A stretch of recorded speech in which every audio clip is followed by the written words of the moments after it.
Hello viewers, I know it's been a while since I came back to you, and today I have to admit that teaching is really a calling.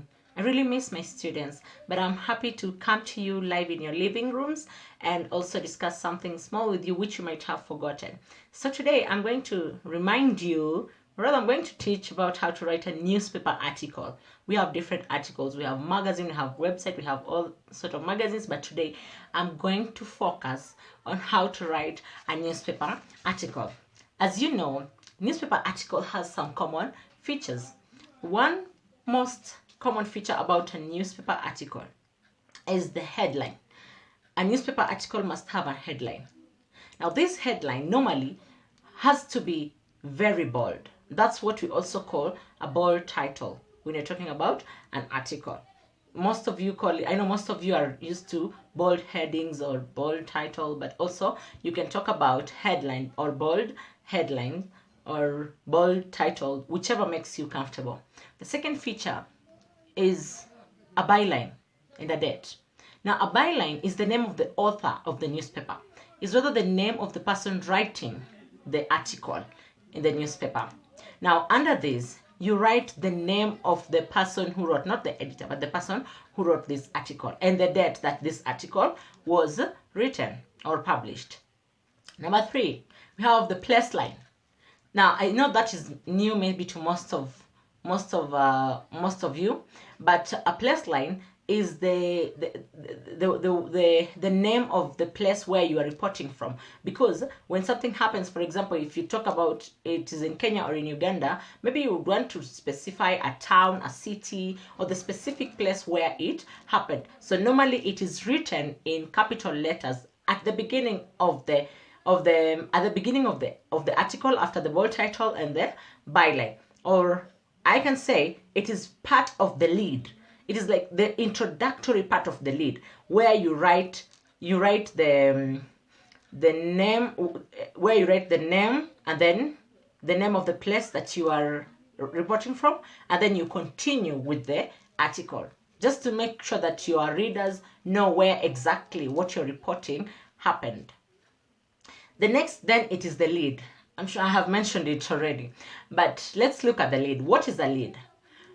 A lead is like the punchline of your article.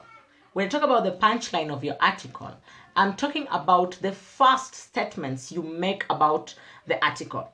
Now, this should be done very carefully. The first lines should be done very carefully, because that is what helps you as a writer, or rather maybe an author, to get the attention of the readers. So there is no way you're going to have a shady kind of punchline and you expect everybody to start reading your article. So when you want to get the attention of your readers, you must have a good punchline, which is also called the lead. I'm just using the punchline because it's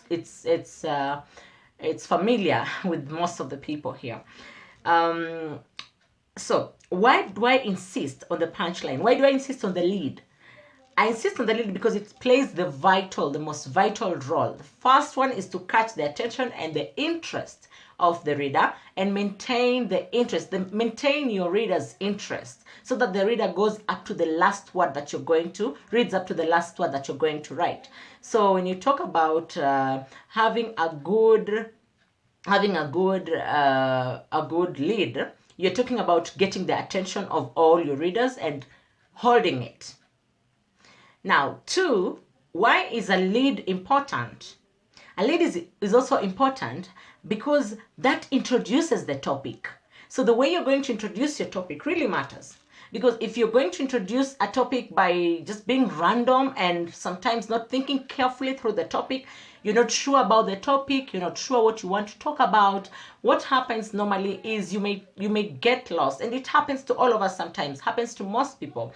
When you have not prepared, it is easy for you not to get whatever you want to pass across successfully. So you have to be very careful when you're writing your lead, because that is what introduces the topic that you want to handle. And for me to get interested in the topic that you want to handle, I must think through and write a very good lead. Another reason why you have to have a very good lead, it's because it has the most important information, the details of where, why, and before you even start how. If I'm not interested in this topic, then I'm not going to read the article. But if it catches my interest, there is something unique about it, I'm going to get curious and I'll start reading. So that is the work of the lead. So you have to have a very, very good lead. Right, the next part is the body. So the body is generally whatever you want to report, whatever you're writing, and everything, every detail about it, you put it in the body. Sometimes the body may include quotations, which is maybe direct quotation. You have gone to the field, you have researched, you have talked to people, and you now know that I'm ready to write this. So you start writing straight away, but having the facts and the quotations. You can quote someone and say, these are not my words. This was reported by so-and-so. This was said by so-and-so, who is a credible source of information.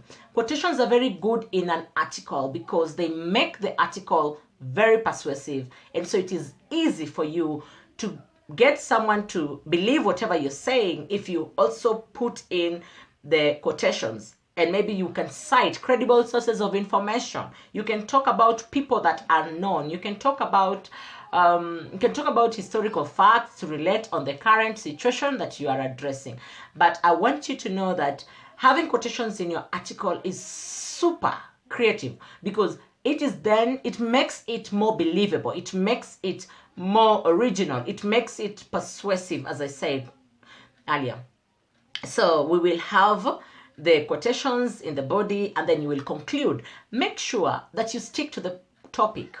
If you have to deviate, maybe it should just be an example, but always make sure, whatever you have been given as a subject or whatever the topic you're researching on, you must focus on that and do not deviate, because deviating then just makes things actually sound different.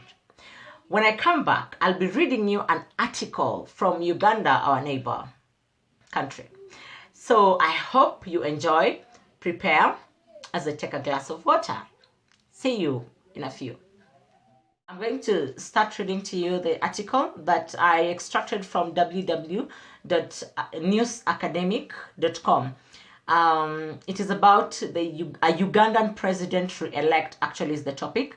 The topic is Ugandan president re-elect. I hope you enjoy. Excuse me where I cannot pronounce the names very well, and let's ride along. Ugandan president re-elect. President Yoweri Museveni of Uganda has beaten his opponent Kizza Besigye in the first presidential elections involving more than one party in Uganda for more than 25 years. Mr. Museveni got 60% of the votes and Dr. Besigye 37%. The other candidates shared the remaining 3%. Dr. Besigye is refusing to accept the results. He says that the election was unfairly conducted. But some people say that Dr. Besigye lost supporters when he was accused of treason and rape last year. European Union observers say the election arrangements were largely free and fair, although in some places, voters were turned away without being allowed to vote. And some boxes containing voting papers were left open so that it was possible for them to have been interfered with. There were no reports of violence during the election. This is very different from the 2001 local election when there were serious outbreaks of violence.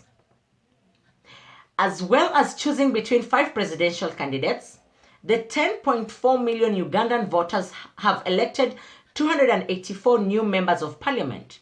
Some members of Mr. Museveni's party have lost their seats. Mr. Museveni leads the National Resistance Movement, which is also called the NRM, and has been president of Uganda for 20 years. Once he was admired for leading a new generation of African leaders. But a lot of people are now upset because he has changed the rules so that he can put himself forward to be president again after 20 years in power. Under the old rules, he would have had to step down. But many people in Uganda were and are relieved to have Mr. Museveni as their president because he has made life better for ordinary Ugandans. They have more money and the country is pleasanter and safer to live in. For many years before Mr. Museveni, Uganda was first ruled by Idi Amin and then Milton Obote. Both men were regarded by many as ruthless tyrants. Once Dr. Besigye was Mr. Museveni's personal doctor, but the two men quarreled when they became political rivals. It is said in Kampala, the capital of Uganda, that the pair have not spoken a single word to each other for more than 6 years. Although Uganda is one of the wealthier countries in Africa, it relies on large amounts of money from Western countries to pay almost half of its bills. Slightly adapted from www.newsacademic.com on 3rd March 2006. So, that is the article. I hope you have understood. And if you have not, you can just pull your button back and read again. But before then, I'm going to give you some short questions that you might just be interested in answering while you're sitting at the comfort of your home. So after listening to me read this article, I hope everyone is able to grasp whatever I've been reading. And because I cannot post it for you, rather you can get it from the website that I just shared with you. There's some questions here that I would like you to try. The first question: when did Yoweri Museveni first become president of Uganda? First question: when did Yoweri Museveni first become the president of Uganda? The second question: by what percentage did Museveni win the 2006 election? By what percentage did Mr. Museveni win the 2006 election? 3. Explain in your own words why his opponents object to him. Explain in your own words why his opponents object to him. Question 4. Explain in your own words why many people support Mr. Museveni. Explain in your own words why many people support Mr. Museveni. Number 5. What is Kizza Besigye's profession? What is Kizza Besigye's profession? Question 6. What happened in 2005 which probably cost Kizza Besigye's votes? What happened in 2005 which probably cost Kizza Besigye's votes? How fair, question number 7, how fair was the election? This is a question that is open to discussion. How fair was the election? Now, this question, you might want to look at it as an essay, but you will use the words, you'll use the article and what I've read to you. You will use that as your source of reference for you to say if it was fair or not fair, what you think about it. And you can also give your own opinion about the same. It's allowed. And those are some of the short questions that I want you to look at. Lastly, maybe you can try an essay. You can write an article. So the last question is going to be an essay that is going to be 20 marks. You might want to gauge yourself how much will be 20 marks. So you might want an assignment, which is, imagine you are a Ugandan journalist. Imagine you're a Ugandan journalist and you are there during the 2006 elections.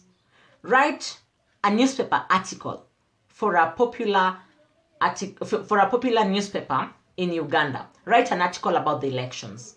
So let's rephrase. Assuming you're a journalist in Uganda during this period of election, write a newspaper article for a popular newspaper in Uganda about the elections. I hope you've enjoyed the class. See you next time.